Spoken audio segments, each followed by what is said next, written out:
देश दुनिया middle east और ख़ासकर इस्लामिक जगत की खबरों के लिए आप देख रहे हैं विलायत न्यूज़। खबरों को शुरू करने से पहले आपसे रिक्वेस्ट है कि चैनल को सब्सक्राइब ज़रूर करें, शेयर करें और नए अपडेट्स पाने के लिए बेल आइकन को प्रेस कर दें।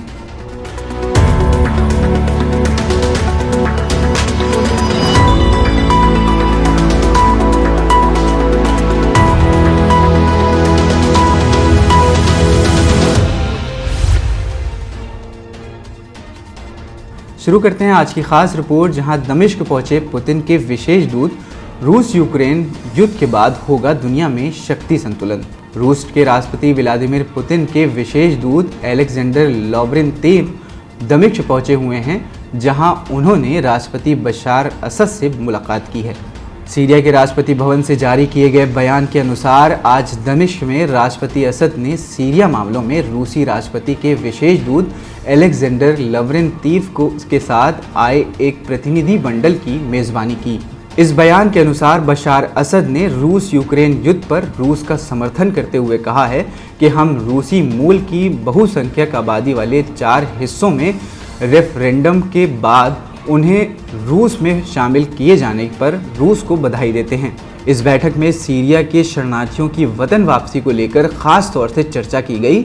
इस बैठक में अलेक्जेंडर लॉवरेंतीव ने सभी फील्डों में सीरिया के साथ संबंधों का विस्तार करने के लिए रूसी राष्ट्रपति की खास कोशिशों पर जोर देते हुए कहा कि दोनों देशों के बीच सहयोग में उद्योग, कृषि, बिजली, संस्कृति, शिक्षा और उच्च शिक्षा सहित कई क्षेत्रों को शामिल किया गया है। सीरियन राष्ट्रपति बशार असद ने भी रूस और सीरिया के बीच कल्चरल और एजुकेशनल जैसे मैदानों में खास सहयोग की अहमियत पर जोर देते हुए कहा कि इससे दोनों देशों की आम जनता के बीच आपसी रिश्तों को मजबूती मिलेगी। बशार असद ने कहा कि आतंकवाद के खिलाफ दोनों देशों के साझा संघर्ष ने दोनों देशों की जनता को एक दूसरे के करीब किया है। राष्ट्रपति बशार असद ने डोनबास, खेरसौन और जापोरिजिया को रूस में शामिल करने के लिए हुए जनमत संग्रह के कामयाब होने पर रूस को बधाई देते हुए कहा कि सीरियाई लोग डोनबास में रूस के सैन्य अभियानों को उसी तरह देखते हैं जैसे वो सीरिया में आतंकवाद के खिलाफ युद्ध को ज़रूरी मानते हैं। बशार असद ने दुनिया में उभर रहे नए सिस्टम की ओर संकेत करते हुए कहा कि रूस यूक्रेन युद्ध के बाद दुनिया में शक्ति संतुलन स्थापित करने में मदद मिलेगी। बढ़ते हैं अपनी अगली खबर की तरफ। ईरान, चीन और रूस की बढ़ती नज़दीकी अमेरिका की दादागिरी को ख़त्म कर देगी। अमेरिका तेजी से दुनिया भर में अपनी साख को खोता जा रहा है। वहीं रूस यूक्रेन युद्ध के साथ साथ मिडिल ईस्ट के घटनाक्रम से ये बात साफ हो गई है कि अमेरिका अब डूबते जहाज की तरह है, जो तेजी से दुनिया भर में अपनी पुरानी हैसियत खो रहा है। अमेरिका अपनी साख बचाने के लिए हाथ पैर मार रहा है और दुनिया के सामने कई संकट खड़े कर चुका है, जिनमें यूक्रेन सबसे साफ और जीता जागता उदाहरण है। ब्लूमबर्ग ने एक लेख प्रकाशित करते हुए कहा है कि ईरान, चीन और रूस की बढ़ती नज़दीकी दुनिया भर से अमेरिकी प्रभाव को तेज़ी से कम कर रही है। इन देशों का बढ़ता सहयोग अमेरिका के वैश्विक प्रभाव को तेज़ी से कम कर देगा। ब्लूमबर्ग न्यूज़ के लिए लिखे गए अपने लेख में अमेरिकी विश्लेषक हेल ब्रांड्स ने कहा है कि अमेरिका में इतनी क्षमता नहीं है कि वो एक साथ कई मोर्चों पर ध्यान केंद्रित कर सके। ईरान, चीन और रूस के बीच बढ़ता सहयोग अमेरिका के वैश्विक प्रभाव को तेज़ी से कम कर देगा। शीत युद्ध के बाद ये पहला अवसर है जहां अमेरिका सैन्य स्तर पर खुद को इतना असहाय महसूस कर रहा है। उसे कई मिलिट्री चुनौतियों का सामना है और इसीलिए वाशिंगटन ने अपनी पुरानी नीतियों में बदलाव कर दिया है। हेल ब्रांड्स ने कहा कि अमेरिका और उसके मुखालिफों के बीच हालांकि अभी तक जंग की कोई संभावना नहीं है, टकराव के कई मैदान हैं और मुकाबले के भी कई विकल्प। चीन और रूस के साथ चल रहे गंभीर तनाव वाशिंगटन को ईरान के प्रति कदम उठाने से पहले गंभीर सोच विचार करने के लिए मजबूर कर रहा है। वहीं अमेरिका, चीन और रूस के साथ तनातनी के बीच ईरान के बारे में कोई गलती नहीं करना चाहता। बाइडेन प्रशासन को शी जिनपिंग पर गहरी नज़र रखते हुए रूस के साथ भी युद्ध जारी रखना है। बढ़ते हैं अब अपनी अगली खबर की तरफ, जहां सऊदी अरब का बर्ताव सहयोगियों वाला नहीं, अमेरिका की चालें उल्टी पड़ गई। रूस और ओपेक प्लस के तेल उत्पादन घटाने के निर्णय से अमेरिका अब तक सदमे से नहीं निकल सका है। अब अमेरिकी विदेश मंत्री एंटनी ब्लिंकेन ने सऊदी अरब की आलोचना करते हुए कहा है कि सऊदी अरब का रवैया सहयोगी और दोस्त देशों जैसा नहीं है।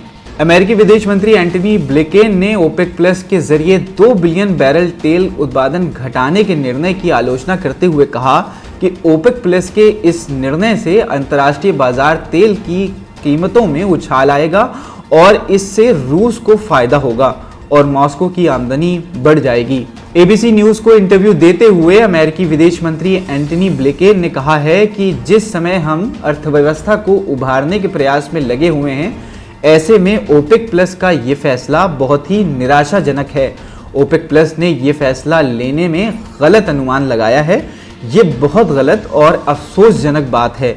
सऊदी अरब और ओपेक प्लस की ये कार्रवाई बेहद खेदजनक है और बहुत ही गलत आकलन के कारण हुई है। बता दें कि ओपेक प्लस के इस फैसले के 2 सप्ताह बीत जाने के बाद भी अमेरिकी कांग्रेस के डेमोक्रेट सदस्यों ने सऊदी अरब के खिलाफ दबाव बढ़ा दिया है। वॉशिंगटन पोस्ट के अनुसार डेमोक्रेट्स के सदस्यों का कहना है कि सऊदी अरब ने यह कदम बाइडेन को जलील करने और उनके दल को कमजोर करने के लिए उठाया है। याद रहे कि बुधवार को भी अमेरिकी प्रेस सचिव ने कहा था कि जो बाइडेन सऊदी अरब के साथ रिश्तों की समीक्षा करने वाले हैं। अमेरिकी प्रवक्ता ने कहा था कि ओपेक प्लस और उसके सहयोगी देशों की ओर से तेल उत्पादन में कटौती का फैसला गलत है। ये दूरगामी नहीं है, इससे रूस को ही फायदा होगा। बता दें कि ओपेक प्लस ने प्रतिदिन 2 मिलियन बैरल तेल उत्पादन कम करने का फैसला लिया है। कोरोना काल के बाद से तेल उत्पादन में ये अब तक की सबसे बड़ी कटौती है। अमेरिकी प्रेस सचिव कैरीन जीन ने कहा है कि ओपेक प्लस देशों ने जो फैसला लिया है वह रूस की मदद करेगा और इससे अमेरिका के हित प्रभावित होंगे। इसका असर दुनिया पर होगा। वहीं बढ़ते हैं अपनी अगली खबर की तरफ। अमेरिका के नए आरोप, क्रीमिया में मौजूद है ईरान की सेना।